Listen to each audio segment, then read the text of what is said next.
Good afternoon students. जैसा कि rainy day है, भारत के लगभग हर जगह बारिश का मौसम बना हुआ है। उम्मीद है कि आप लोग बहुत अच्छे से होंगे।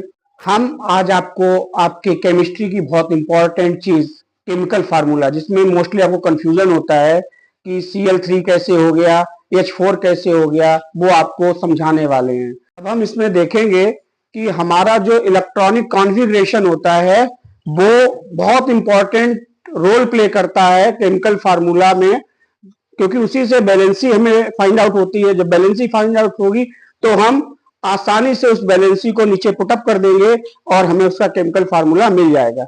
जैसे कि एग्जांपल के लिए हाइड्रोजन, हाइड्रोजन के लास्ट सेल में क्या लिखा है, 1, यानी इसको हीलियम जैसा होने के लिए 2 इलेक्ट्रॉन्स की जरूरत है। तो 1 इलेक्ट्रॉन इसमें कम है तो इसके लास्ट सेल में बनी है, तो 1 इसकी बैलेंसी हो जाएगी। नेक्स्ट आते हैं क्लोरीन, एटॉमिक नंबर कितना है, 17, 2,8,7।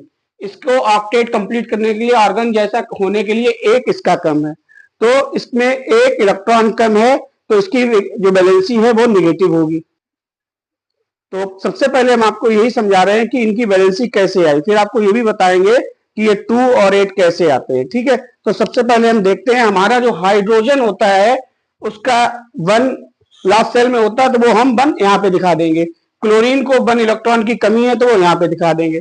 ये वाली वैलेंसी इसके साथ क्रॉस मल्टीप्लाई हो जाती, ये वाली वैलेंसी इसके साथ क्रॉस मल्टीप्लाई हो जाती। तो हाइड्रोजन के नीचे क्या है, 1, और क्लोरीन के नीचे क्या है, 1। तो इसको हम क्या लिख सकते हैं, H1Cl1, और 1 लगाया नहीं जाता इसलिए इसका सीधा फार्मूला हो जाता है हाइड्रोजन क्लोराइड का HCl, या इसको हम हाइड्रोक्लोरिक एसिड बोलते हैं। ये स्ट्रॉन्ग एसिड होता है। आपके मन में ये डाउट चल रहा होगा ये 2 क्यों आया, ये 2,1 क्यों आया, तो आप सीधे जाएंगे इनर्ट गैसेस पे। सबसे पहली इनर्ट गैस क्या होती है, हीलियम। तो हमारा जो पहला ऑर्बिटल होता है, पहली सेल होती है जिसको के सेल बोलते हैं, उसमें मैक्सिमम 2 इलेक्ट्रॉन रह सकते हैं। हीलियम की फर्स्ट सेल कंप्लीट है, इसीलिए ये इनर्ट गैस है। ये किसी से भी क्रिया नहीं करता, किसी से भी रिएक्शन नहीं करता, इसलिए इसके आपको कोई भी कंपाउंड नहीं मिलते हैं। सेम ऐसा ही नियॉन के साथ है 2,8।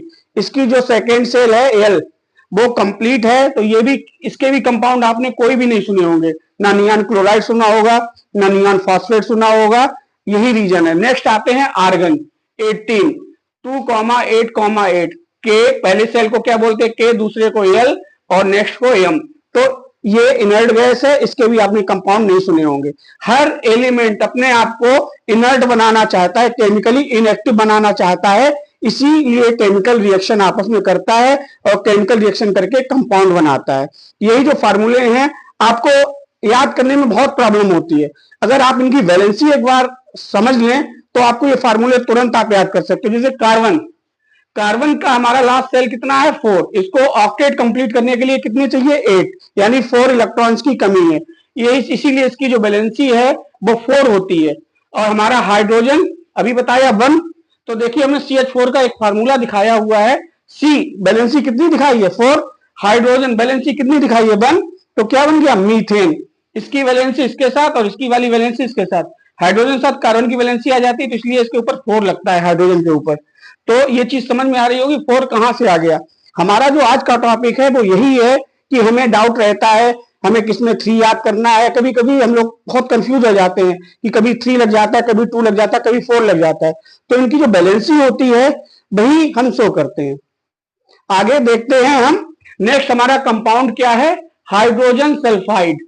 सल्फाइड की जो वैलेंसी है हमने यहाँ पे शो की है 2 वैलेंसी में। देखिए सल्फाइड कितनी दी गई है, 2। आप सल्फर की देख सकते हो यहाँ पे 2,8,6। इसको अपने आप को आर्गन जैसा बनाना है, यानी 8 होने के लिए इसके पास 2 इलेक्ट्रॉन की डेफिशिएंट है, दो इलेक्ट्रॉन कम है, इसीलिए इसकी वैलेंसी माइनस की 2 होती है। देख लीजिए दिखाया भी गया है। तो यहाँ सल्फर के नीचे क्या लिखा गया है, 2। हाइड्रोजन की वैलेंसी कितनी होती है, 1। तो इसीलिए ये सल्फर के साथ क्या आ जाता है, 1, और H के साथ क्या आ जाता है, 2। तो H के साथ यहाँ पे 2 क्यों लगाया गया, क्योंकि जो सल्फर की वैलेंसी है वो हाइड्रोजन शो करता है और जो हाइड्रोजन की वैलेंसी है वो सल्फर शो करेगा, तो इसलिए H2S। ठीक है ना। नेक्स्ट हमारा जो कंपाउंड हमने आपको दिखाया है कार्बन टेट्राक्लोराइड। कार्बन की वैलेंसी अभी बताई थी कितनी होती है, 4। क्लोरीन की कितनी होती है, 1। तो कार्बन की वैलेंसी जो है वो क्लोरीन शो करेगा और क्लोरीन की वैलेंसी जो है कार्बन शो करेगा। इसीलिए इसका फार्मूला क्या बन जाता है, CCl4। नेक्स्ट हमारा कंपाउंड है मैग्नीशियम क्लोराइड। मैग्नीशियम देख लीजिए यहाँ पे 12 इसका इलेक्ट्रॉनिक एटॉमिक नंबर होता है, तो 2,8,2 इसके पास 2 एक्स्ट्रा इलेक्ट्रॉन है, तो ये 2 एक्स्ट्रा इलेक्ट्रॉन डोनेट कर देता है, ये हमारे क्लोरीन को मिल जाते हैं। तो क्लोरीन जो है, क्लोरीन की जो वैलेंसी है यहाँ पे 1 है और मैग्नीशियम की 2 है, लेकिन जब हम फार्मूला लिखते हैं क्रॉस मल्टीप्लाई हो जाता है, इसीलिए ये फार्मूला बनता है MgCl2। सेम यही चीज अप्लाई होती है एल्यूमिनियम के लिए, जो हमारा एल्यूमिनियम है 13, 2,8,3।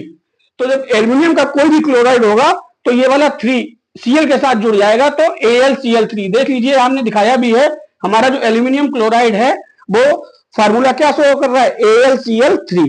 अगर हम ये वाला जो है बैलेंसी वाला पार्ट अगर इसको कंफर्म कर लेते हैं, हमारे लिए कोई भी फार्मूला टिपिकल नहीं रहेगा। हमारी कोशिश है कि थोड़ी सी चीज में आपको ज्यादा सी चीज सिखाई जाए। आज का जो टॉपिक है वो इसी से रिलेटेड है कि हमारे जो केमिकल फार्मूला है बहुत अच्छे से हमको समझ में आ सकते हैं, सिर्फ हमको उनके लिए बैलेंस याद करना पड़ेगा और कुछ एटॉमिक नंबर्स, उनका इलेक्ट्रॉनिक कॉन्फ़िगरेशन अगर हम वो तैयार कर लेते हैं तो हमारे लिए बहुत इजी टॉपिक हो जाएगा। अगर आपको ये टॉपिक अच्छा लगता है तो आप चैनल को सब्सक्राइब और लाइक कर सकते हैं। Thank you.